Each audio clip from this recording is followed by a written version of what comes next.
Welcome to our show, the Yaba TV Show. My name is Yaba, your host. The concept of our show is to bridge the cultural divide between Africans and African Americans based on first-hand knowledge. We'll share with you information from Africa, the Caribbean, and African Americans, and of course bring you great entertainment. So on our show, you'll be able to find out where to go in Africa for investment, what to do, who to contact as you follow along with our show. Every different show is different, every topic is different, every discussion brings you value about Africa. So tell your friends, tell your neighbors, everyone you know about our fabulous show. We'll be back in a moment. Welcome to our beautiful show, the Yaba TV Show. My name is Yaba, your host. Today, we're going to talk about the American dream. A man from the Caribbean who has made wealth in real estate right here in the United States. We're going to have a moment to talk to him, and he's going to share with you how you can make wealth through real estate and so much more. So today, our show is very, very inspirational, strong, powerful, something that you can run with and something that you can grow with, and you too can be the American dream success. So you are in for a treat. Tell everybody you know about our beautiful show, the Yaba TV Show. We'll be back in a moment. Welcome back to our beautiful show, the Yaba TV Show. My name is Yaba, your host. As I promised you that we have something really interesting today, you get to find out in just a moment.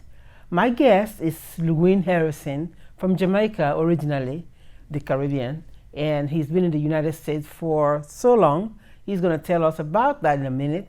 But I want to welcome Louie, a very warm welcome, Yaba TV welcome to our show. Welcome to the show. Thank you very much. You're welcome. So tell us a little bit about yourself. Well, I was born in Port Maria, St. Mary, Jamaica, and I came to America at age 22. A very long time ago. I actually studied electrical engineering when I came here because growing up as a child, you know, they told you, oh, you need to be a lawyer, a doctor, an engineer, otherwise you're nobody. So I studied sound like engineering. African parents. Yeah, you know, we went to school and they said, hey, go to school, get good grades and get a good job. So I did that. So when I came to America, I actually went to school. I started in Modesto Junior College and I went to San Jose State. I have a master's degree in electrical engineering, and then from there I went to University of Santa Clara and I got an MBA. Started out my career as an engineer working for GTE. Here in Long Beach area, GTE used to be the telephone company of that choice then. And after that, after started working as an engineer, I actually moved into sales. I was never the kind of guy that liked to sit at the desk, clicking here, clicking there. I'm a people person. So I actually moved out into sales and started my own business. In a few short years, I was a headhunter. From there, I started a nursing agency and then a Jamaican restaurant. Oh, you have a restaurant too? I had a restaurant then in lower 80s, 1988 to 92. I had a Jamaican restaurant in the marina part of LA. Okay. Quite successful. And then I had a lifelong dream. I really, really wanted to go back home and become a farmer. So I did. So I went home, bought 200 acres of land, started farming. But you know, that just didn't work for me. That farming just didn't, while I had it in my heart, it wasn't in my head. So I came back to America and became a real estate broker.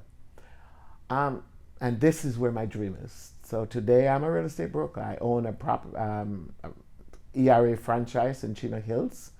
And I have like 6 or 7 agents working for me. In addition to doing real estate, I'm also a mortgage broker. So if you're looking to purchase property, this is who you come to. I help you with purchasing. But not only do I help you with purchasing property, I help to coach you to understand, because the fact of the matter is, the world does not teach people how to be successful in business. Entrepreneurship is not taught in school. The truth is, academic education was developed to teach the poorer class how to work for the rich class.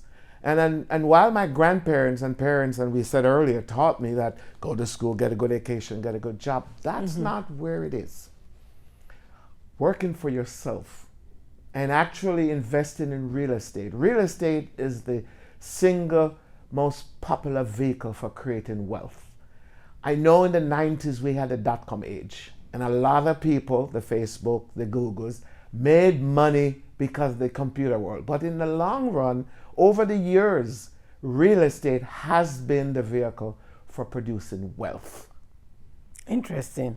So a lot of people that want to buy homes, they are like apprehensive sometimes because of either their credit is not so great, or they're going through divorce, or their income may not be appropriate.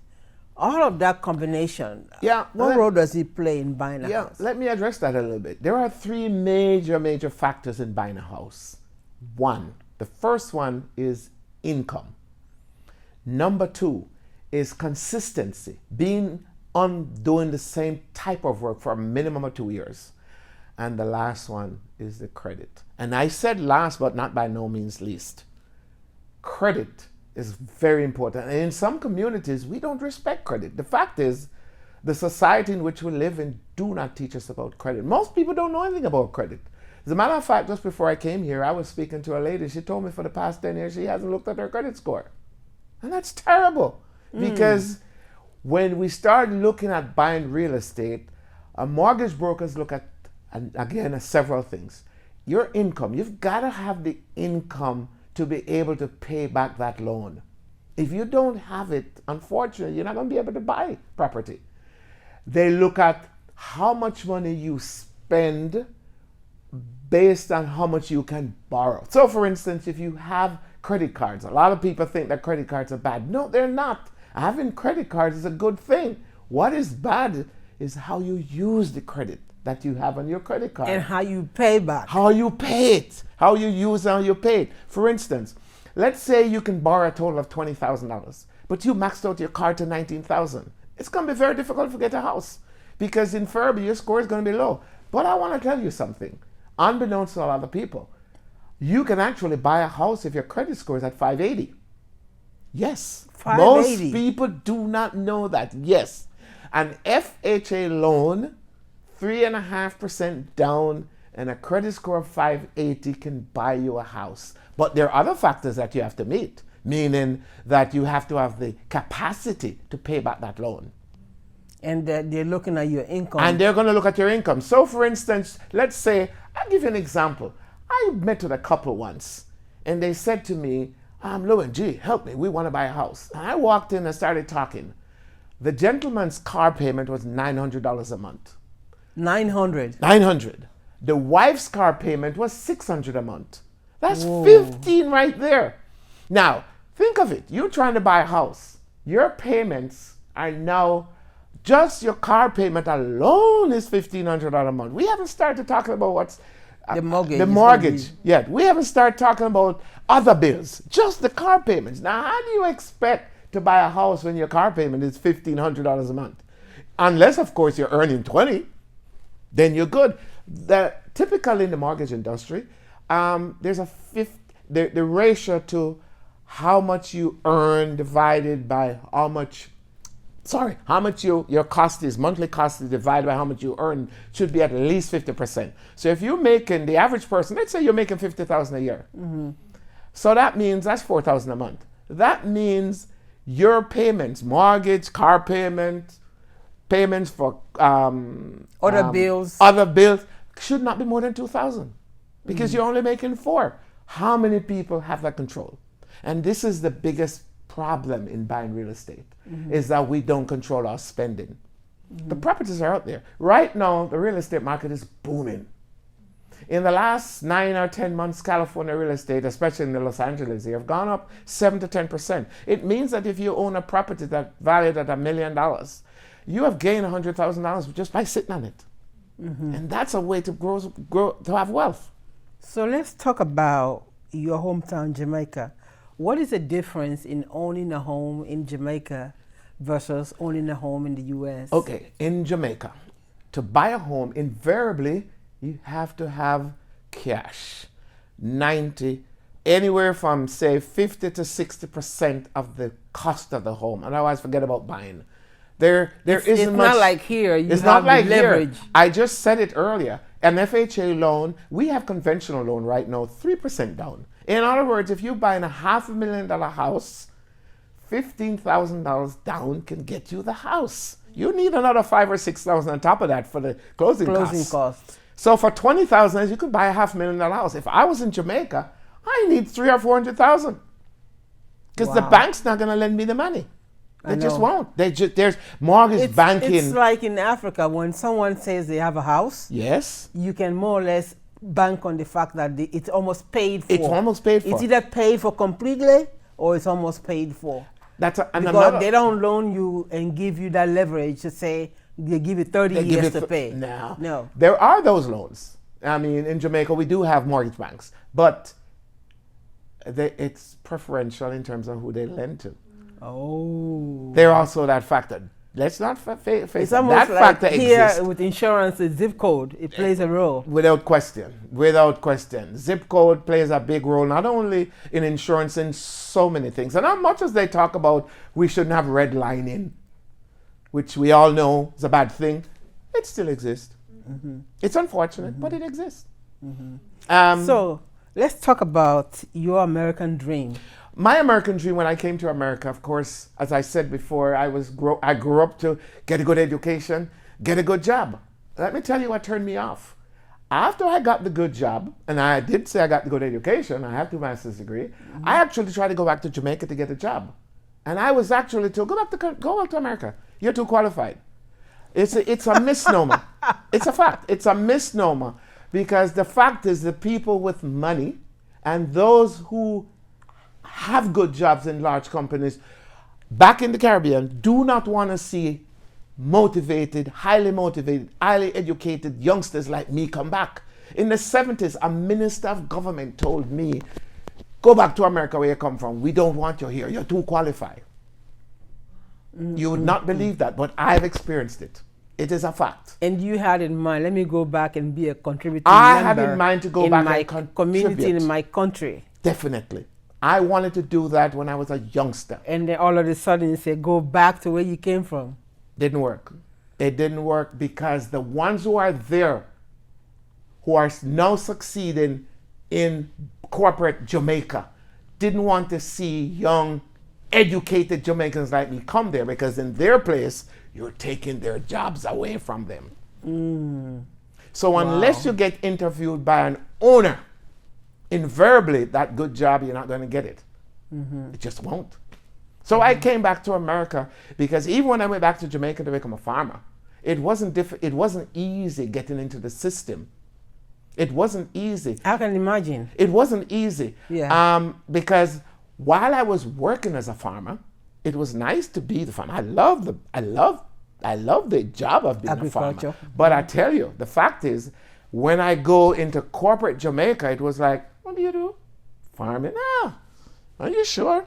You were looked down. I was looked down on because we don't respect that. You see, I learned this back in the 80s. Somebody said this, and I want to give your audience this. In your country, in my country, in the Caribbean, the people who make money invariably are importers. So they don't put much effort and energy into producing locally because the money makers in Jamaica, in particular, are in the Caribbean, not just Jamaica, they import. So if I am producing, let's say, cabbage, the people who have money in Jamaica, although it should be good for me to do that, they don't, because what am I doing? I'm actually preventing them from importing, which is how they make money. But they don't encourage me. One of the things I learned, I heard this economist back in the 80s, I heard him on radio. He said, one of the problems of the Caribbean or of Africa is that the products that are highly respected in our country are all imported. The local products are not given much attention. So therefore, we grow up poor. We grow up liking what is imported because that's where the advertisement is. So, for instance, go back to food. In the Caribbean, Irish potato, which is not native to Jamaica, is loved, but nobody loves the green banana, which is what we grow. Because the green banana is grown locally. The men who make money bringing in the Irish potato can't make money growing banana because they don't want to be farmers. They just want to bring in the Irish potato. And I remember while I was in Jamaica growing vegetable, I would go to some of the major uptown supermarkets. And I remember once in particular, I grew cantaloupe. And the supermarket said to me, hey, we'll pay you X number of dollars for your cantaloupe. And I go, but I see it on the shelf for 10 times that price. He said, oh no, but yours is local. The foreign one, we pay that much, but for the local one, this is all we pay. Oh boy. This is one of the problems that we have in our society. Exactly. So That's they value why more of import products than what's locally been made. That's right. And that's a lot of reason why so many of us foreigners are here in this country. I love America, but I would prefer to be in my country. Okay. So how can our audience reach you in case my number, interested? you can reach me at 213-908-4416. Again, I'm Lewin Harrison. My number is 213-908-4416. Thank you so much for your time on our show. We have to do this again in the near future. No problem. So you can come and share more Caribbean dream that is now American dream that you really treasure so much that you believe it's going to inspire other people. Just as you've given your message, I'm sure our audience would appreciate the value of what you've offered. Thank you again for your time on our show. One last word. Jamaica, reggae country. That's right. Thank you. We'll be back in a moment. Thank you so much for watching our video on the American Dream with my guest, Louie Harrison. I hope you were inspired, informed, or at least be entertained for what he has said. He probably made you laugh, talking about Jamaica, how Jamaicans value the imported product than the locally made products. I'm sure if you're an African, you can relate to that. But our show is on 24/7 on YouTube. You can watch all the different videos. All of the different videos have different content. So we do want to thank you again for watching us, and we hope you can subscribe to our videos and subscribe to the YouTube channel. Let people know about us, your friends, families, associates, and everyone you know about the Yaba TV show. Till then, we will see you on the next video on the Yaba TV show, your contemporary bridge to the motherland, Africa. Do you own a business? Find out in 30 seconds if you have a tax credit up to $14,000. Go to www.gmg.me/267485. That's gmg.me/267485, or call Denise Boroff of Nisi Business Solutions at 424-217-9649. That's 424-217-9649. Many working Americans don't have legal protection, but with Legal Shield, you can access quality attorneys for a low monthly fee. Expected and unexpected legal issues arise every day. Get protected. Get Legal Shield. Get a peace of mind. Call Georgia Cannon Eileen, a Legal Shield independent associate at 323-804-1105. That's 323-804-1105. Or visit gcauleen.wearelegalshield.com. Lifetime Exterminators and Construction is your one-stop shop, licensed in all 3 branches: termites, fumigation, and pest control. We are insured and bonded, FHA and VA approved. Low prices with 42 years of experience. We get it done right the first time, and payment plans are available. Call William Jackson at 323-445-5358. That's 323-445-5358. Thank you so much for watching our video and watching our YouTube channel, the Yaba TV Show.